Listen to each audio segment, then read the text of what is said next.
Last year, the Truth Commission heard numerous stories of human rights violations committed in Bloemfontein by the security police and their surrogates in gangs like the 3 Millions and the Eagles.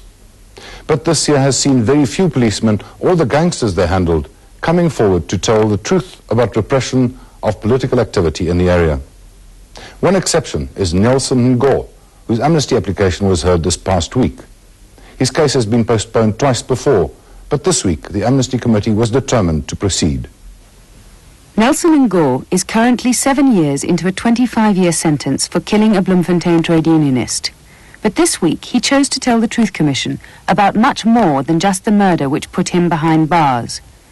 This week, Ingo shook all the skeletons and supposed skeletons in the Bloemfontein and Mamelodi security police closets when he sought amnesty for 15 violations, including murder, attempted murder, torture and arson.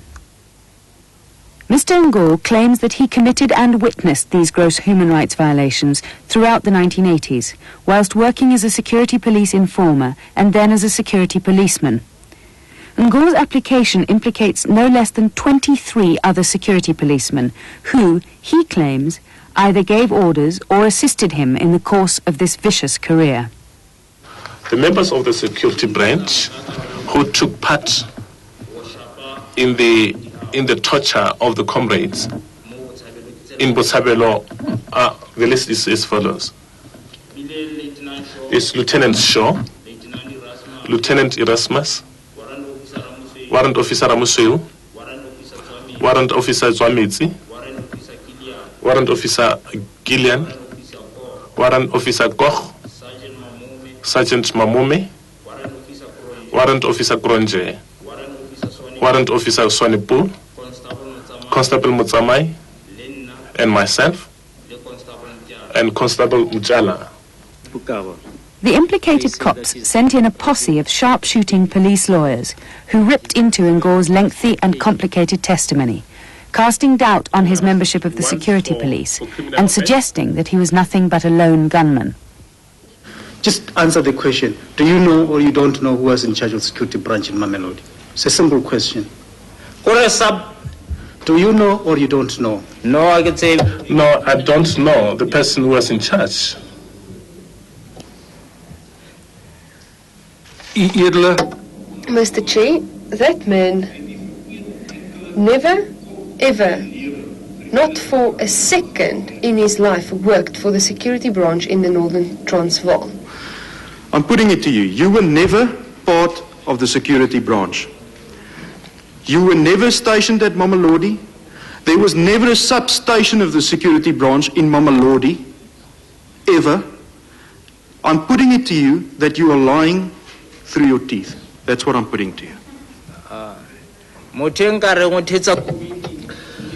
The person who's still lying through his teeth is you. Then some of Ngo's victims came to the hearing. Their opposition to his application actually confirmed the truth of some of his stories. Mr. Ngo, is that those two people, were they also in the party of students that were assaulted here in Bloemfontein at some stage which you know of? Yes, that is correct. I'm not prepared to allow the witness. Tempers flared as the week wore on, and the lengthy cross-examinations served only to muddy events rather than to clarify them. Please don't interrupt me, Mr. Mamani.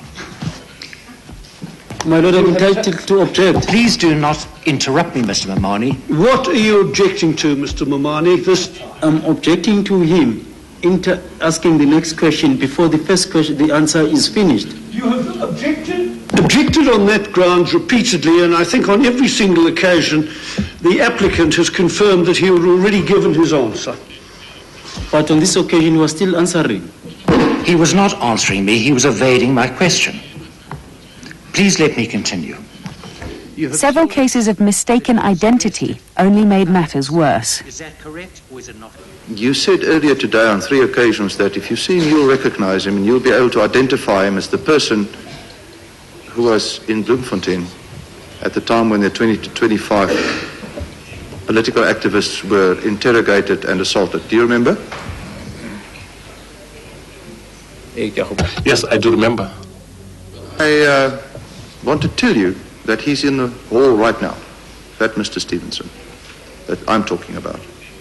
And I want to ask you to look around and see whether you can see the man you're talking about and whether you can identify him. He's not present. Sal u net asseblief staan vir 'n oomblik? Would you please rise? Sometimes it happens that I use wrong names for the correct one. At times it was an error of referring to that name. It does happen that I write a wrong name by mistake. But while Mr. Ngo faltered on the details, he remained unshakable in his purpose. I hope that the Truth Commission, the TRC of the Amnesty Committee, won't just consider that, what the policemen are opposing is the truth. They must consider the truth as they get it from me and from the victims. The Ngo hearing continues in Bloemfontein this coming week when all 23